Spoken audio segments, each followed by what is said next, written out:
এবার পশ্চিমবঙ্গের পুরো সফরটাই এই হোটেল আফসাতে ছিলাম। আফসার পাশে এই গাছটি খুব হৃদয় জুড়ানো একটা গান, ফুলগুলো খুব সুন্দর, কাছ থেকে দেখালে হয়তো বা বুঝে যাবে।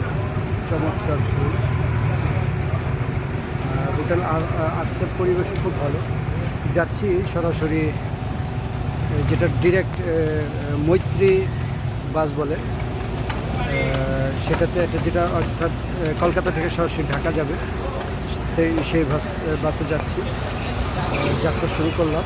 এই যে আমরা দেখছি সূর্যোদয় হচ্ছে। মার্কুইজ স্ট্রিটে আছি।